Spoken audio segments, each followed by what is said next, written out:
I mean, even then, artists didn't necessarily need the record labels, but do you think if you're going to give advice to an artist or a new manager? Now. Yeah, now. What's the advice? I mean, honestly, it's... You always want to make sure that you're garnering leverage. I don't think that that's changed, you know? And right now, leverage looks like numbers. I mean, back then, leverage looked like numbers too, but now they look like different numbers on particular apps. And it's in your best interest to garner that, and whether or not it looks like numbers or it can look like even the impetus of you starting a community, because that's an indication of what's possible. If you're able to start to cultivate a fucking solid community, it doesn't need to be in the millions of numbers. That's an indication of what you're capable of, you know? And so that can be projected, and that can also garner you leverage in a situation where you want to use a label's money to help fund your own shit. That being said, there's also loans. There's also other ways to go about it. There's also, like, if you're in Canada, there's the benefit of bursaries and, like, you know, things like that. So I don't know if you necessarily need it, but what you do need, and that goes without question, is a good team. Like, that's something that it just hasn't changed. And as much as somebody could be like, yeah, but you could go viral on TikTok, or you could go viral on this and whatever the fuck, like, great, that might hold you over, but that's not going to give you a solid career that nobody could test within 5 years or 10 years, you know? What's the most valuable role that your managers have played throughout your career? Counsel on decisions where y'all have a better vantage point than I did. Mm-hmm. We're seeing it differently. You're seeing it differently. Yeah, seeing it differently. And helping deeply with, just sounds funny, but helping deeply with self-reflection for anywhere that I was particularly holding myself back.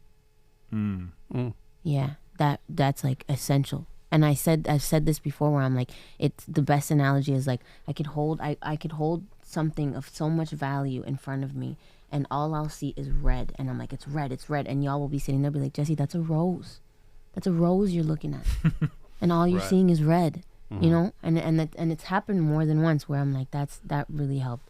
And I guess it goes hand in hand, because you guys having a different vantage point, and also that applies to both of my points, because when I said it first, I meant for outside and like dealing with other people and dealing with other plans, but also same point, but inside. For understanding the lay of the land inside, and understanding where I had to let go of the reins and where I had to challenge myself and all that. That was difficult for you, you know, from what I remember is decisions. I mean, you've always been at the for every single.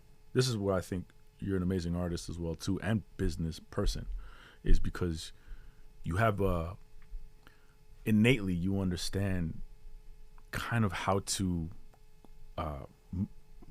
move in a room full of vultures, and I think you always have really good decision making qualities, like really good. But what ends up happening is when everything starts coming at you, it comes at you really fucking fast. Like, especially when you all of a sudden have a song and everybody wants to sign you. So then what things could happen is, you know, you get the bottleneck of trying to make decisions. And you get paralyzed in indecision. And I think you've sometimes may have had some... I've suffered from it. You suffered, yeah. Well, I wouldn't call it that, but you know what I mean? You've had your challenges with it. At what point, and I've noticed as of late that, you know, you are better at delegating that stuff. And actually, when I was working with you, because, you know, I don't work with you guys anymore, and I stepped away from the business in 2022. Well, mines are doubling, but yeah. Well, we could say that's one of the price point of coming on this podcast. Well, we could say that. So I'm on a consulting basis, right? So, which is dope. But even then, I started to see that you were getting a lot better at delegating. What was it? Was there like a specific moment that you were like, you know what, I can't be in all these decisions. I gotta like let my team do their thing. Do you remember a specific moment? I don't. Do you? I think that over the last, I think there's waves, and it depends on how crazy it is. And I feel like when there's a lot coming at you, you definitely will dial back on, like, you'll be like, yo, y'all run with that. Like, especially on the music front, like between you and Jeremiah, there's been a lot of like, so nice there's been a lot of like, yo, you take that and bring it to me when you're happy with it. Yeah. and then I'll weigh in. Rather than before in the past, it was like I need to hear every single step of the way. Oh, and buddy, I need she to was weigh a mixer's worst nightmare. You had to be mixer's in the worst studio with them while they were mixing. Yeah. Yeah. I remember that. So I think you've grown a lot in that. And then I think I also think in like a lot of strategy stuff, you love to be a part of the conversation, but like you can also step back from it a little bit and just like hop in when we need you. Yeah. You know? I love Especially that. on like a lot of the riding stuff, it was kind of just like we're head down going, and then we pop up, be like, Jesse, Dun, dun, dun, and I'm like, cool. Yeah. Dun, dun, dun, dun. Yeah. Yeah. You know how amazing that is for It's the team? I It's a know. beautiful thing to have once it's like Once it's there, but that once it's doesn't come. It That doesn't come easy. for free. That doesn't come for takes free. time. The only reason that we've been able to do that is because of the trust that we've been able Yeah. to build. Otherwise, it wouldn't be possible. Mm-hmm. And it took. You're right. It took time to cultivate that level of trust where I can rely on not being in the room and trusting it blind. Mm-hmm. I Which remember. is it's so crazy to say. I do remember actually specifically one point where you just let us go free reign, and it was first week before Love Came to Kill Us, Really? because we were doing everything we could to get good numbers, and I just remember you were there, but it was like, hey Jesse, this is what we're gonna do. We're gonna do X, Y, and Z for strategic purposes to get the numbers up, and you were like, run it, Run it. Yeah, right. run it, Run it. yeah. And it was just kind of go. And we were just going. We were Yeah. just going. I remember Paul Rosenberg. He was, I think even some of the show stuff, like even with some of the show stuff, like you've built such a trust with your squad and the team that like we Oh yeah. can kind of just move. Yeah. Like you used to have lighting notes on every single thing. Bro, I don't think you've given. I have. You have, but they're not. It's not. Major. They're not as it's extensive major. as like they the used to trust be. is there for you to just be like, Do your thing. do your thing. Yeah. It's You're nice. dope. I trust that you're dope. Yeah. You've You know? proven the thing is everyone That's I've worked true. with has Has proven proven it. themselves. Yeah. yeah. And you got to let the people who are specialists in their specific Be field specialists. be a Yeah. specialist. You gotta let a bird fly. They're amazing people. So just let them be amazing. That's Exactly. I saw you post that Jeff Bezos thing there, and that's dope because a lot of times that's more important than getting everything right. Just go. I remember you said that to me once because I was complaining about something and you were like, you want somebody to be perfect. If someone's 80% perfect and there's someone on your team, that is a fucking win. And I was like, That's still on a roll. that's Yeah, still yeah. honorable. It's still That's honorable. right. Yeah. And no one's going to be, that's the thing. And this applies for everything in life. Like this applies for everything. You just can't expect perfection. It's just not realistic. But if someone's 80, what? That's such a fucking blessing. That's Yeah. such a blessing. It is. I think you have, but also like again back to the negotiating thing is like I think you're a really good communicator. This is one of the craziest things I've ever seen. No, this is the craziest thing I've ever seen to this day. Whether we put this in here or not, I don't know. But I've talked about this before, quietly. But the illest shit I've ever seen Jesse do on a business side of things. You know what I'm going to talk about? No. When Jesse negotiated in Lucian's office. That Oh yeah. one Yeah. point. Yeah. Hard. Yeah. That was it's crazy. hard. Let me. I'm gonna tee this up because at this point Okay. now we're like maybe 4 months into this bidding war. Yeah. Lucian Grange is now aware of who you are. We're meeting with him. We're at his office in Santa Monica. You play him. I'll never forget. Like you played him, I think, "Mama" or something on the guitar, and he goes, "That's music." It's like that's music, and So funny. It's not even out yet. that's got to come out at one point. One At day. one point, that's got to Yeah. come out. Maybe you let that one fly next. Maybe. But we're spending some time with him, and then now it's getting really deep into the weeds of like where we're gonna go, and we put some terms in front of UMG or what we said we wanted to do, and he was down with It was everything. basically like cool. Everything. And there was this one point, which I won't talk about what that point is, but that was important for you. And it wasn't in the agreement. And I'll never forget this, going into Santa Monica, and like that was the fucking sticking point. And for you, for us, all of us. And you're like, and him and I, we weren't even in the room. The shit was a conversation between you and Lucian Grange. And you were able to communicate very effectively exactly what it was that you needed, why you needed it, and you did it in a way that wasn't pushy. It was just sincere, and you were just and he heard everything that you said, and he said, I'll never forget. He said, "Do you know how many artists I've given this to?" You're like, he goes, and then he did the thing that, you know, he agreed to that one term.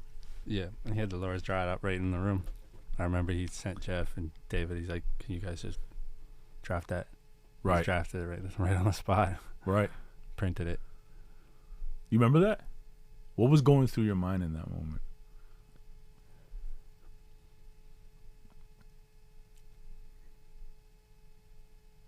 This is what I want, I guess. Yeah. It's hard for me to pinpoint it. Yeah.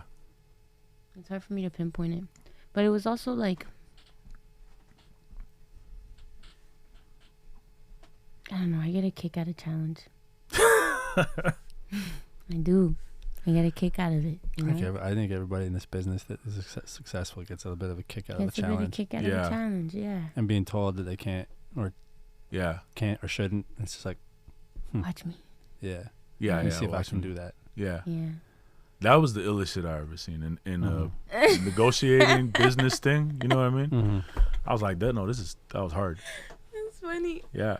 That's I mean, this is, you know, Sir Lucian Grange, arguably the most powerful person in the music business, and you're toe to toe with him over there in a meeting for about negotiating. You didn't have a lawyer. It wasn't us talking. It was you, eye to eye. We weren't even in the room. We were like fucking flies on the wall. I was just watching this, being like, whoa, it's crazy. This is crazy. So I kept going in my head. If she gets this. Yeah. I was like, yo. And then he's either saying yes or get the fuck out of here. Yeah, say yes or get the fuck out. Get out of here. But you know what's funny is that if you're comfortable with both answers, you know, when you were talking about the artists and label and do they need it, it's like, I don't think an artist can be successful at a label if they can't do it on their own to a certain level. Oh my God, like that 100%. That's something that you have to have, whether you do a deal or not. You have to be able to do this at a certain level on your own. You have to be self-sufficient. You have to be self-sufficient. It's crazy how true that is. We operated in a vacuum those first couple of years. So independent. We were fucking solid. Yeah. We were solid. And I've been in a situation at that label at Island. Shout out Island, but that place has seen a turnstile 3 times regarding 4 leadership. times. And every time someone, you know, you see it. You see artists that happens to. And like their point person leaves, or the person that believes in them leaves, and then they're fucked. And then they're fucked because no one's left in the building who believe in them. And then they don't have a lifeboat, you know? Yeah. But we came in with our own raft.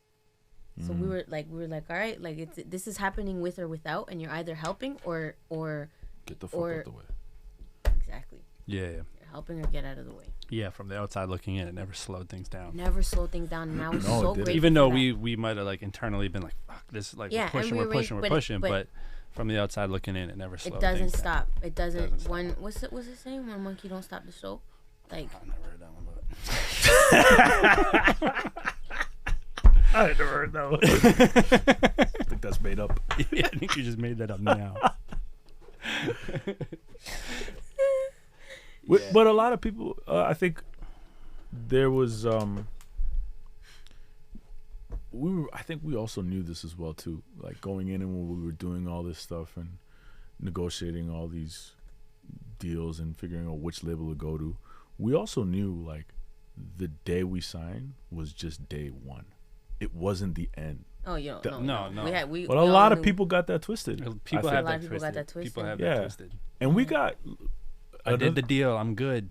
Like I'm still hungry, bro. I'm hungry today. Yeah. You know. Yeah. I'm hungry today.